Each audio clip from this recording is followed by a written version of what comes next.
Assalamualaikum warahmatullahi wabarakatuh. Kita sambung lagi pertemuan kita minggu lalu. Untuk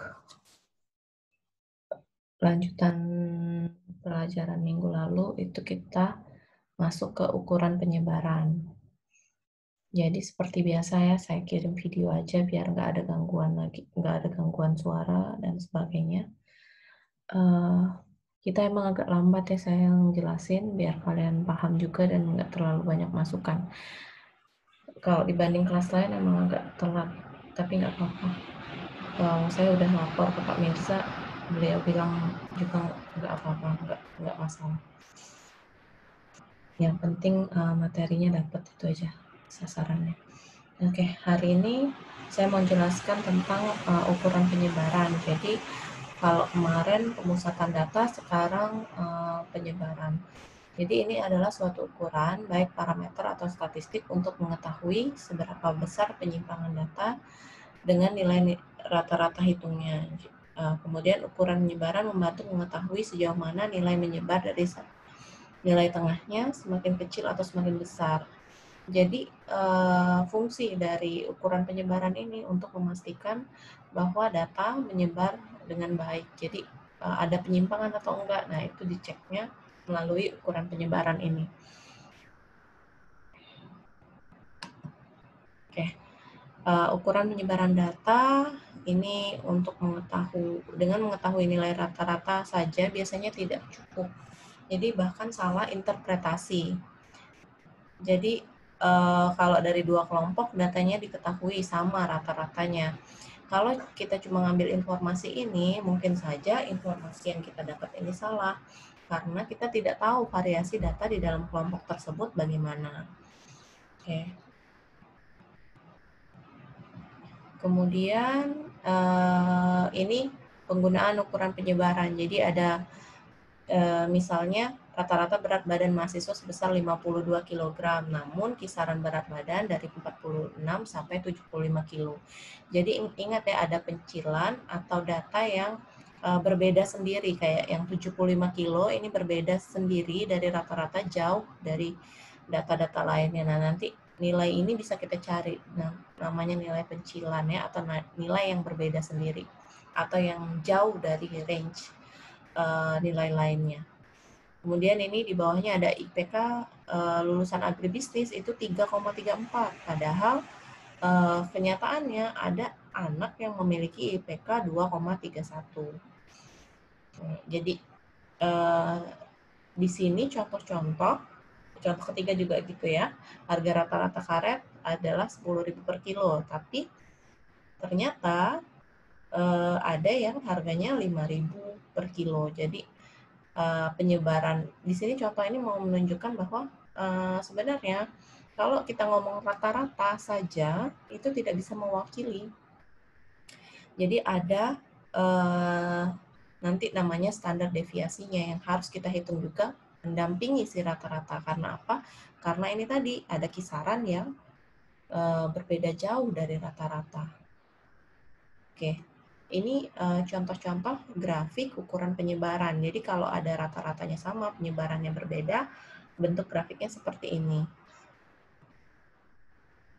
Kemudian ada lagi rata-rata yang berbeda dengan penyebaran berbeda. Grafiknya nanti muncul seperti ini. Ini rata-rata berbeda dengan penyebaran yang sama. Sebarannya sama, tapi nilai rata-ratanya beda. Jadi ini banyak kasusnya di dalam penelitian, ada 3 kasus itu ya.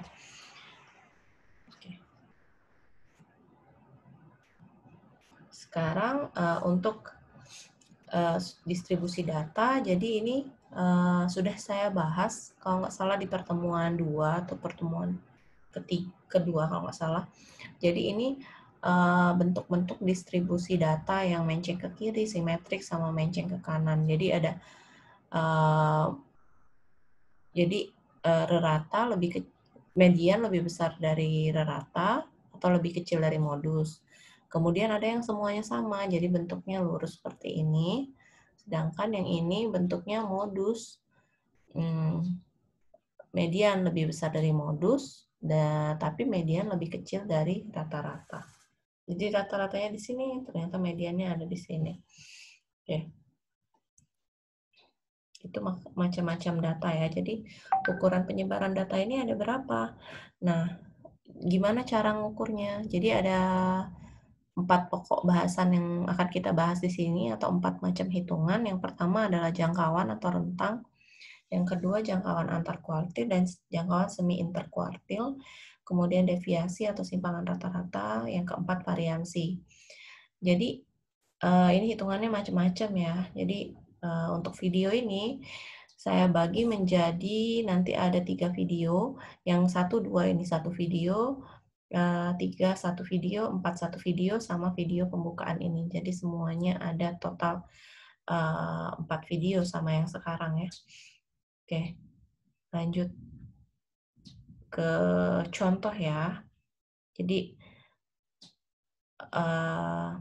ini yang saya bilang tadi, untuk apa sih sebenarnya kita belajar mencari ukuran penyebaran ini.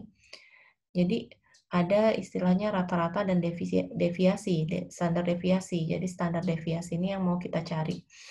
Jadi kalau dalam statistik mereka simultan, jadi harus berdampingan. Jadi kalau ada rata-rata, ada deviasi. Kemudian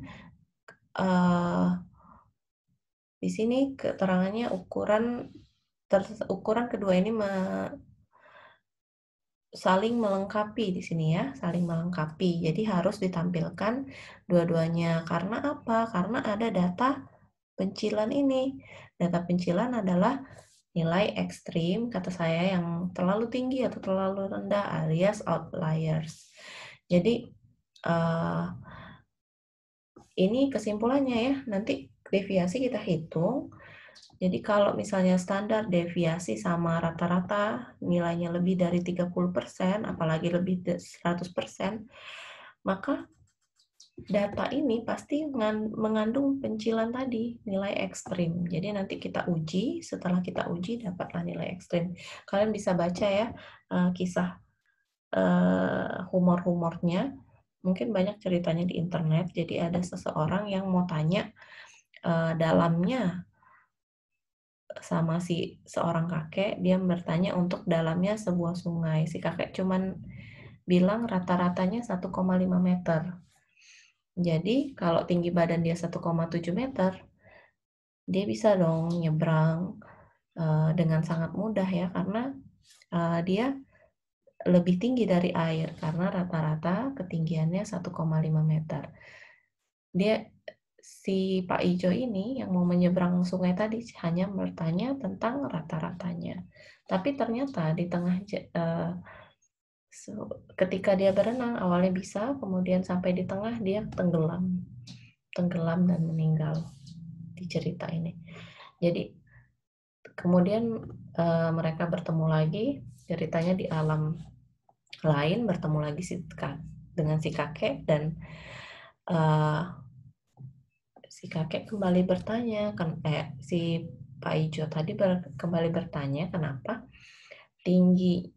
bilang tingginya 1,5 meter, tapi saya bisa tenggelam.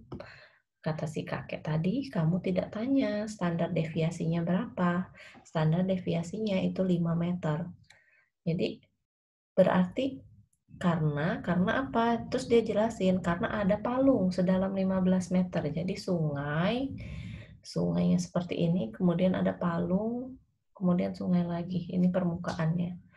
Jadi di sini ada palung 15 meter. Mungkin ketinggian di sini 1,5, di sini 1,5 meter. Jadi ya itu tadi akibatnya. Kalau kita tanya rata-rata, benar ya, dia bilang 1,5 meter, 1,5 meter benar. Mungkin di sini ada 1 meter, ketinggiannya ada 1 meter mungkin di sini.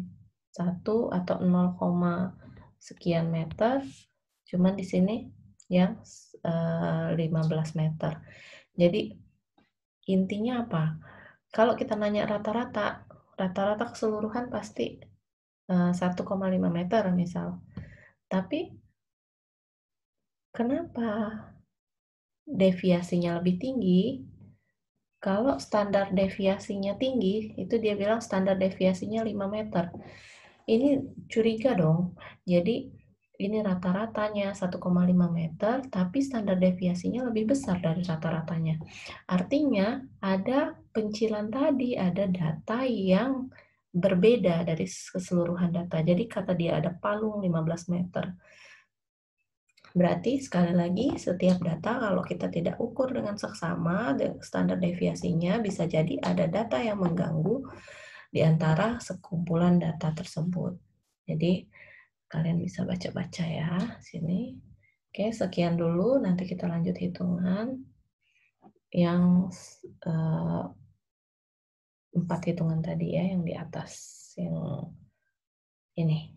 Oke, nanti kita bahas ini selanjutnya. Oke, terima kasih. Saya stop dulu.